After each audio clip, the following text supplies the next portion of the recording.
Hej, ahojte, tu je Mr. Resumen. Styl je jeden z tých príjemných krátkych filmov, ktoré sa zameriavajú viac na pôžitok z príbehu bez dôrazu na nejaký vývoj, no vynahradzuje to záverom, keďže sa to končí morálnym posolstvom. Pozor, spoilery, buďte opatrní. Na začiatku vidíme muža, ktorý pracuje ako živá socha na mestskom námestí a už celé hodiny sa nepohol.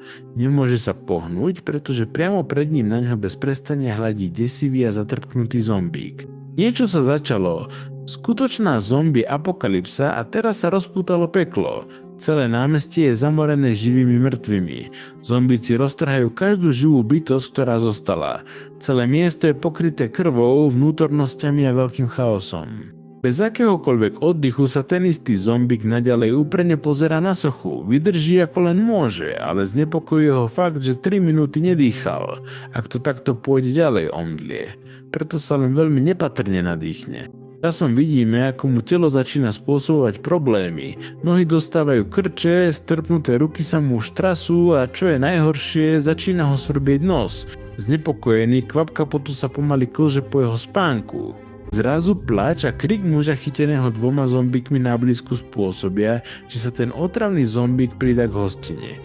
Keď ho už zombíci neotravujú, má príležitosť chytiť dých, natiahnuť si nohy a trochu zmeniť tú nepohodlnú pózu.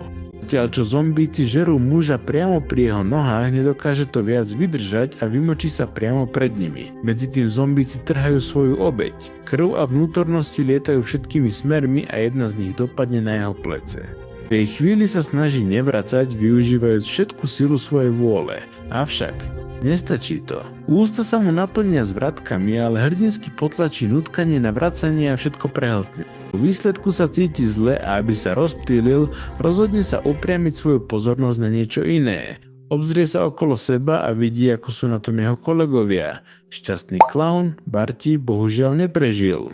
Bojoval hrdinsky až do konca, ale sily boli nerovnomerné. Z maliara Pascala zostalo len zakrvavené plátno a odrezaná ruka visiaca na jeho stojane. Na jeho radosť jeden kolega stále prežíva. Muž s vozíkom natretým na čierno je v poriadku.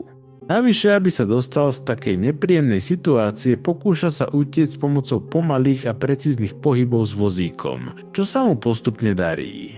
Náš hrdina úprimne povzbudzuje svojho kolegu a praje mu úspech, ale v tom sa odnikadiaľ objavia 2 zombíci, ktorí sa bijú o niečo odrezanú hlavu.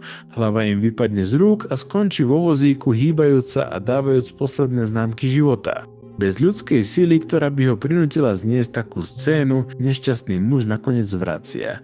Pokúša sa pozbierať, ale bezvýsledne. Zombíci, ktorí sa potulujú po mieste, objavia potácajúcu sa obeť a bez milosti sa na ňu vrhnú.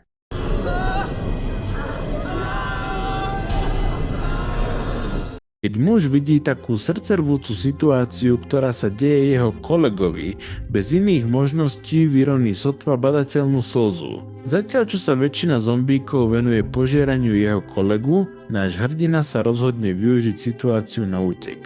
S odvahou, vôľou a modlitbami tvrdí, že dnes nebude dňom jeho smrti. Keď to povie, elegantne skočí po schodoch, ale bez opatrnosti a preto si poraní nohu. Silné puknutie a následný výkrik okamžite pritiahnu pozornosť celého námestia, ktoré neváha a nasleduje ho. Kráčajúc pomaly zabočí do uličky, ale zombíci držia jeho tempo a vytrvalo ho prenasledujú. Pokúša sa zakryť svoju stopu, urobí okruh okolo bloku a keď zabočí za roh, skrie sa pod betónovým schodiskom. Zombíci pomaly prechádzajú a muž opatrne vychádza spod schodiska. S myšlienkou, že je teraz v bezpečí a žiadny zombík ho neotravuje, sa teší zo svojho šťastia a pokúša sa víťazoslavne tancovať v štýle robotického tanca. Avšak keď sa otočí, zistí, že jeho radosť prilákala nový a ešte väčší dav zombíkov, pred ktorými sa už nemôže skryť. Keď už sme pri tom, môžeme vziať do úvahy, aké dôležité je neoslavovať víťazstvo skôr než vyhráme, pretože porážka má veru horkejšiu príchuť. Prihláste sa na odber, aktivujte si upozornenia a ďakujem za sledovanie. Skvelý film.